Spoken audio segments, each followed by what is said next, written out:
वो इस पे दिल कुर्बान, इस पे जान भी कुर्बान है।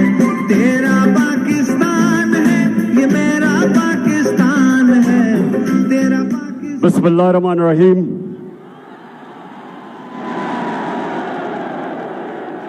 इय्याका नअबुदु व इय्याका नस्तईन।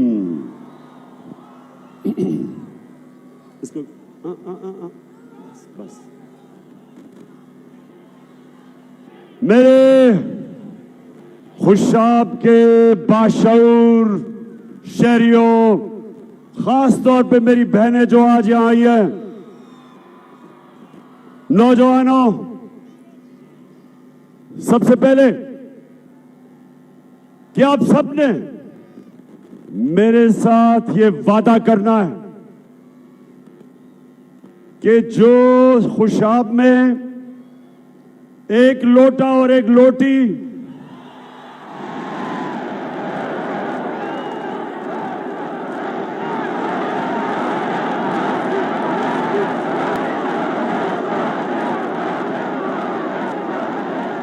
आपने मेरे से ये वादा करना है कि हर एक जो भी मैं यहां देख रहा हूं, आपने सबने जिम्मेदारी लेनी है इनको शिकस्त देने की। ये लोग जो वोट आपसे लेते हैं और अपने जमीर का सौदा करते हैं, अपने जमीर को बेचते हैं, जमीर की कीमत लगाते हैं, आपसे भी गद्दारी करते हैं, अपनी कौम से भी गद्दारी करते हैं, अपने आइन से भी गद्दारी करते हैं और अपने दीन से भी गद्दारी करते हैं। इसलिए आप सबने, जितने भी यहां नौजवान खड़े ऊपर, जो भी मेरी आवाज सुन रहे हैं, ये जो जंग है, ये इमरान खान की नहीं, ये आप सब की जंग है। ये सियासत नहीं, ये जहाद है। हमने जो साजिश हुई थी, अमेरिका ने यहां के जो मीर जाफर और मीर सादिक को साथ मिला के 22 करोड़ पाकिस्तानियों की मुंतखब की हुई हुकूमत, इन्होंने साजिश करके वो हुकूमत गिराई और इस मुल्क के बड़े बड़े डाकुओं को हमारे ऊपर बिठा दिया। 22 करोड़ लोगों की तौहीन की, हमारी तौहीन की। अपने मुल्क में मैं मगरिब को बहुत बेहतर जानता हूं। मेरी बड़ी जिंदगी का हिस्सा क्रिकेट की वजह से मगरबी मुमालिक में गुजरा। अपने मुल्क के अंदर एक जमानत के ऊपर, जमानत पे इंसान को वो चपरासी की भी नौकरी नहीं देते। हमारे मुल्क पे एक करप्ट तरीन, एक जूते पॉलिश वाले करने को हमारा सरबरा बना दिया।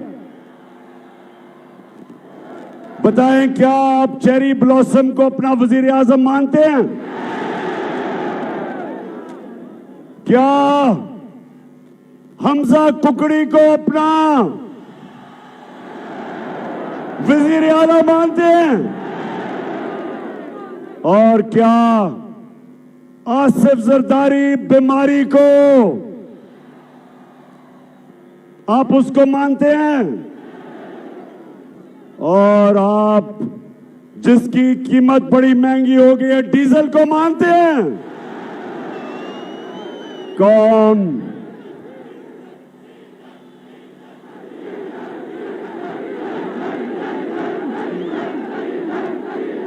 कौन कभी इनको तस्लीम नहीं करेगी। मैं आज चैलेंज करता हूं, आप जितना मर्जी FIR काटे, मेरे ऊपर 15 FIR काट चुके हैं, मेरी टीम के ऊपर दहशतगर्दी के केस काट चुके हैं। हमारे सहाफी एयाज अमीर जो यहीं, वो भी चकवाल डिस्ट्रिक्ट से है, एयाज अमीर को इन्होंने शर्मिंदा करवाया, उसको मारा और इमरान रियाज को पकड़ के जेल में डाल दिया।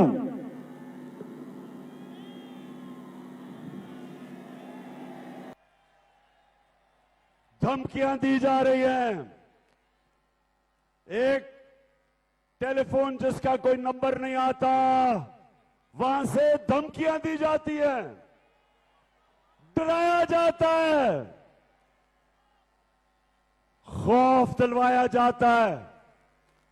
एक आदमी बैठा हुआ है लाहौर में, उसकी सिर्फ एक मिशन है कि किसी ना किसी तरह इन चोरों को इलेक्शन जिता दे। वो लाहौर वाले को भी मैं बता रहा हूं कि तुमने जो मर्जी करना है, तुम सिर्फ अपने आप को जलील करोगे, लोग तुम्हें बुरा भला कहेंगे, तुम जितनी धांधली करवाओगे, तुम जो मर्जी कर लो, धांधली के बावजूद इंशाअल्लाह जब ये बाय इलेक्शन का अगले इतवार इनके फैसले आएंगे तो हमजा कुकड़ी वापस होंगे। धरती से फसली बटेरों को भगाएंगे।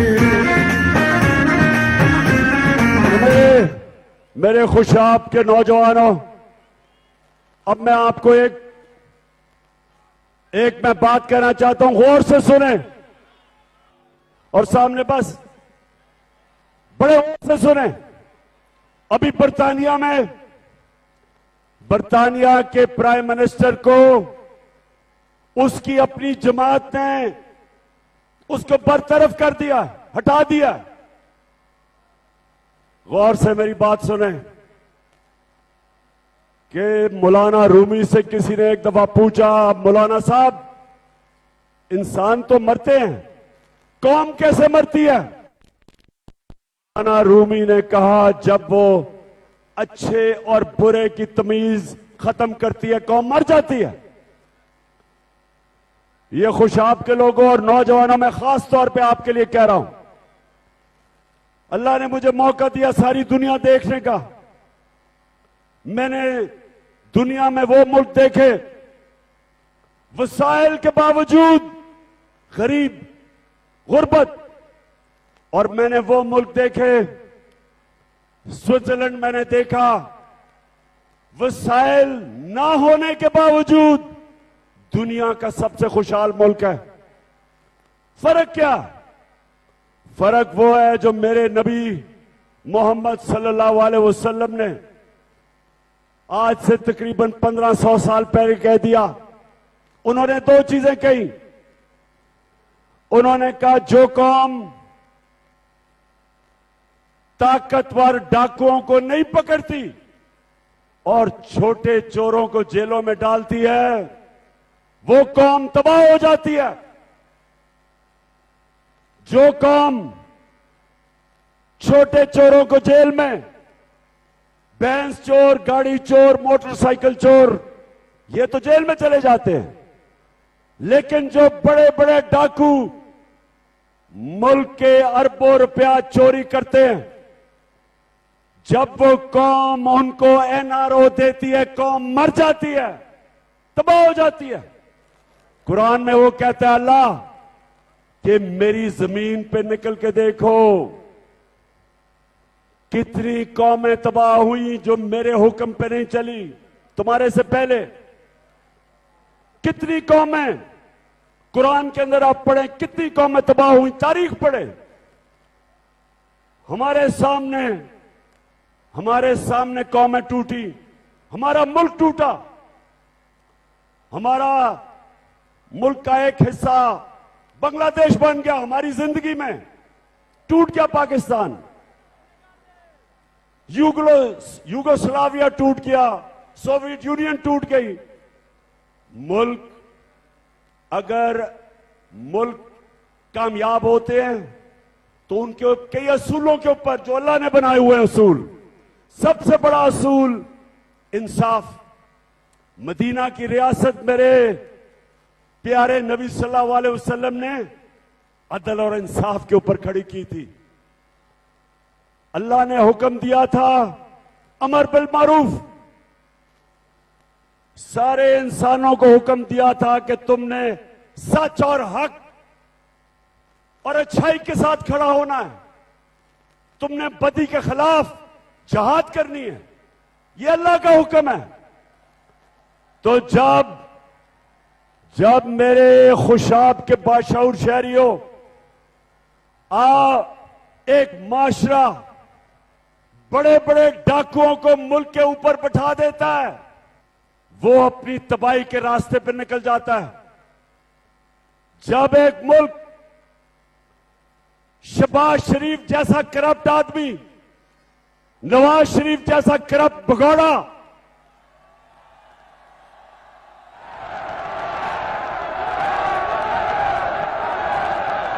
आसिफ जरदारी जो 30 साल से मुल्क को लूट रहा है,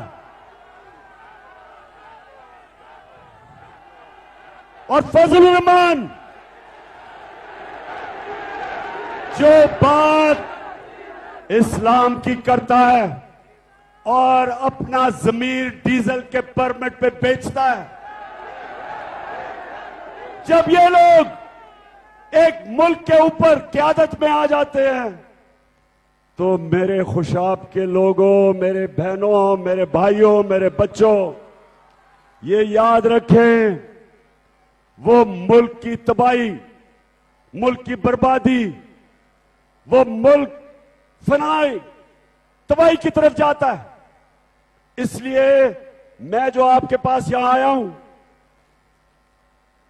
सिर्फ आपको एक चीज बताने के लिए कि ये जो इलेक्शन है, ये बाय ज़िमनी इलेक्शन नहीं है, इसमें पाकिस्तान के मुस्तकबिल का फैसला होगा कि क्या हम इन चोरों के नीचे, क्या हम इन चोरों की क़यादत, क्या ये हमारा मुस्तकबिल है, या हम एक आजाद, खुद मुख्तार, एक हकीकी आजादी की जंग लड़के हम एक वो पाकिस्तान बनाएंगे जिस पाकिस्तान का नारा था, पाकिस्तान का मतलब क्या, और मेरा तेरा रिश्ता क्या। मिलकर बोलो, हम सब वादा करते हैं, हाथ उठाकर मिलकर बोलो, हम सब वादा करते हैं, बस एक अल्लाह से। और ला इलाहा इल्लल्लाह का मतलब कि अल्लाह कोई नहीं है खुदा तेरे सिवा, किसी के सामने नहीं एक मुसलमान झुकता। और सिर्फ हम इसको शिर्क ना समझें कि मूर्तियों के सामने ना झुकना, मिट्टी के बुतों के सामने ना झुकना, सिर्फ ये शिर्क नहीं, कोई भी जो अल्लाह के रास्ते, किसी के सामने भी आप झुकेंगे। सबसे बड़ा बुत खौफ का बुत है। खौफ की वजह से, खौफ की बुत की पूजा करने की वजह से इंसान गुलाम बन जाता है। इसलिए मेरा अल्लाह कुरान में कहता है कि जो लोग ईमान ले आए मैं उनके खौफ दूर कर देता हूं। ला इलाहा इल्लल्लाह इंसान को गैरत देता है, गैरत देता है कि मैं अल्लाह किसी के सामने नहीं झुकूंगा। तो ये जो ऊपर चोर बैठ गए, खौफ तारी कर रहे हैं लोगों पे, सहाफियों पे, सियासतदानों पे दहशत फैला रहे हैं कि हम इनको कबूल कर लें। सुन लो शहबाज शरीफ चेरी ब्लॉसम, और सुन लो हमजा कुकड़ी, सुन लो जरदारी, तुम जुल्म करने वाले सिंध के लोगों के ऊपर जालिम आदमी, तुम भी कान खोल के सुन लो, और डीजल तुम भी सुन लो। हम पाकिस्तान के लोग कभी तुम्हें तस्लीम नहीं करेंगे। नामंजूर ये इम्पोर्टेड सरकार नामंजूर। हम वो लोग हैं, हम वो लोग हैं, हम वो लोग हैं जो नबी सल्लल्लाहु अलैहि वसल्लम के नाम पे जान देने के लिए तैयार हैं। हम वो लोग हैं जो किसी सूरत अमेरिका की गुलामी कर कभी भी नहीं करेंगे। हम वो लोग हैं, अगर ये ऊपर बैठे हुए पैसे के खुदा की पूजा करने वाले, पैसे की बुत की पूजा करने वाले, ये शहबाज शरीफ, नवाज शरीफ और ये आसिफ जरदारी, जिनका पैसा बाहर पड़ा है, मगरबी बैंकों में पैसा पड़ा है, ऑफशोर अकाउंट्स में पैसा पड़ा है, लंदन में बड़े बड़े मगरबी शहरों के अंदर बड़े बड़े महलात हैं इनके, ये अपने पैसे के गुलाम हैं। ये कभी इस मुल्क की मफादात के लिए नहीं खड़े होंगे। जब अमेरिका ने हमारा एक सरबराह जब अमेरिका के सामने घुटने टेक गया और अमेरिका की जंग में हमने शिरकत की, 80,000 पाकिस्तानी हमने अमेरिका की जंग में कुर्बान किए। 80,000 कितने हमारे यहां इस सारे इलाके के अंदर कितने हमारे नौजवान जो फौज में थे शहीद हुए, अपनी जानें दी उन्होंने। जंग किसी की लड़ रहे हैं, कुर्बानी पाकिस्तानी दे रहे हैं। हमारे मुल्क को जो नुकसान हुआ, कबायली इलाके के अंदर जो तबाही मची, 35 लाख लोगों ने कबायली इलाके से नकल मकानी की।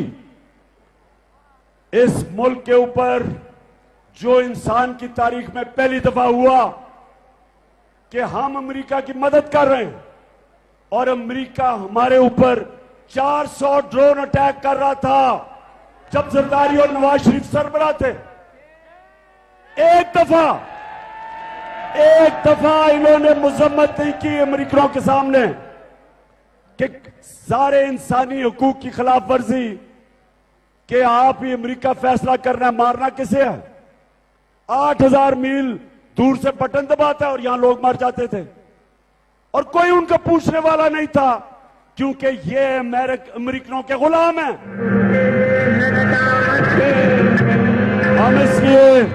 हम इसलिए मेरे खुशाब के बाशऊर शहरियों, ये समझ जाओ कि ये जो ऊपर अमेरिका ने हमारे मुल्क में साजिश करके मीर जाफर और मीर सादिकों के साथ मिलके, कभी साजिश बाहर से कामयाब नहीं होती जब तक मुल्क के अंदर मीर जाफर और मीर सादिक ना हो। जब अंग्रेजों ने मुसलमानों को हटा के हुक्मरानी की थी हिंदुस्तान पे, उससे पहले 600 साल मुसलमान हिंदुस्तान के हुक्मरान थे। तो जब अंग्रेजों ने मुसलमानों की हुक्मरानी खत्म की, तो उन्होंने बंगाल से शुरू किया, और बंगाल के अंदर वो कभी कामयाब ना होते अगर वहां एक गद्दार मीर जाफर अगर वो ना बैठा होता और अंग्रेजों के साथ ना मिलके सिराजुद्दौला को शिकस्त दिलवाता। और फिर टीपू सुल्तान दलेरों की तरह, शेरों की तरह लड़ा था अपने लोगों की आजादी के लिए, और मीर गद्दार ने और मीर सादिक गद्दार ने अंग्रेजों के साथ मिलकर टीपू सुल्तान को शिकस्त दिलवाई और उसकी शहादत हुई। गद्दारों ने इस मुल्क हिंदुस्तान को अंग्रेजों का गुलाम बनाया।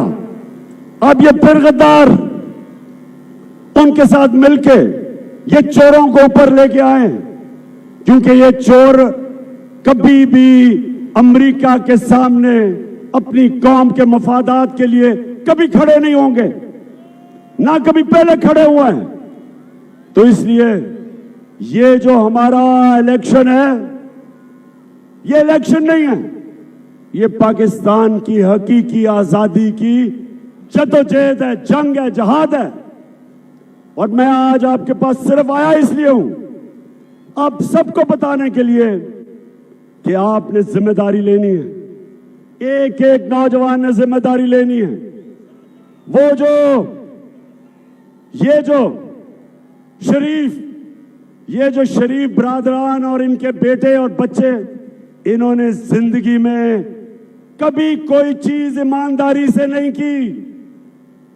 बिजनेस है तो वो करप्शन है, इलेक्शन है तो उसमें धांधली है, अदालत तो वहां झूठ बोलते हैं, सारा टब्बर झूठ बोलता है। बेटी कहती है कि मेरी लंदन तो छोड़ो, पाकिस्तान में भी कोई प्रॉपर्टी नहीं है। और जब वो ये चीज कह रही थी, उसको क्या पता था कि अल्लाह अल हक है। 2 साल के बाद वो 2014 में ये कह रही थी, 2016 के अंदर एक बैनुल अक़वामी इंकशाफ होता है जिसको कहते हैं पैनामा पेपर्स, और उसमें पता चलता है कि लंदन तो छोड़ो, पाकिस्तान में भी कोई प्रॉपर्टी नहीं। प्रॉपर्टी पाकिस्तान में, लंदन में कहना था कि सस्ती प्रॉपर्टी कोई नहीं, क्योंकि सबसे महंगे लंदन के इलाके में इंकशाफ होता है कि 4 बड़े बड़े मालात मरियम बीबी के नाम पे।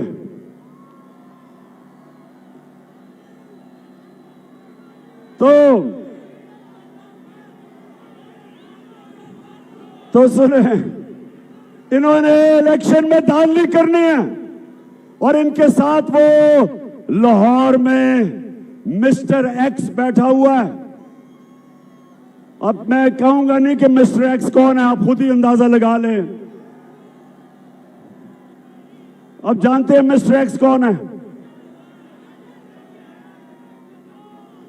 एक पहले ने इनके लिए 2013 में धांधली की थी, उसको उन्होंने नवाजा, पहले एंटी करप्शन का हेड बनाया, अब एक और उसने नवाज दिया है, तो अब वो बैठा हुआ है। और दूसरा चीफ इलेक्शन कमीशन, ये पूरी तरह इनके साथ मिलकर तैयार है धांधली के लिए। और उसकी अभी आज ही मैंने देखा है कि उसकी बीवी को एक बहुत बड़ा ऐसा ओहदा दिया जिसमें बड़ा पैसा बन सकता है। कोई कस्टम में लगा दिया उसको, अप्रेजर, जिधर बड़ा पैसा बनता है, उसको भी रिश्वत दे दिया शरीफों ने। तो इन्होंने धांधली करनी है। हमने धांधली के बावजूद ये धांधला भी कर ले, इंशाल्लाह हम शिकस्त देंगे इनको। खड़ा है अब इमरान ही करेगा। अब मैं ये चाहता हूं कि आपने हर एक पोलिंग स्टेशन के ऊपर 10 नौजवान तकड़े, दलेर, खुशाब के, और मुझे पता है खुशाब के दलेर नौजवान हैं, डरने वाले नहीं है। आपने हर पोलिंग स्टेशन पे पहरा देना है। ये धांधली की कोशिश करेंगे, हम तैयार होंगे। क्यों, तैयारी होगी आपकी? इंशाल्लाह तैयारी होगी। और धांधले के बावजूद इंशाल्लाह अगली इतवार को जो रिजल्ट आएगा, मुझे अभी से ही नजर आ रहा है कि पहले ही गैर आईनी वजीर आला है कुकड़ी, आइन के मुताबिक तो है ही नहीं। और इंशाल्लाह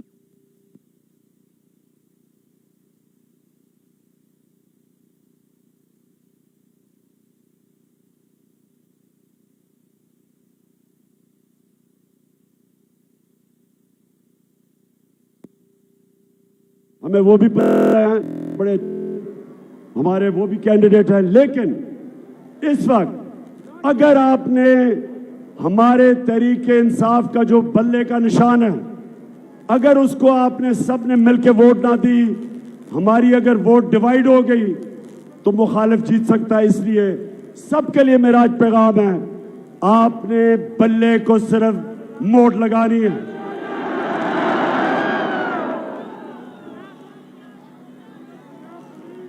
अच्छा खुशाब, बस मैं आखिर में एक ही सवाल है, मेरा आखिर में एक सवाल है कि मैं जब वापस आऊंगा खुशाब, क्योंकि आपको पता है यहां जौहराबाद में बड़ा टाइम गुजारता है, माजी में गुजारा हुआ है, आपका सारा इलाका जानता हूं, साथ ही मेरा मियां वाली है।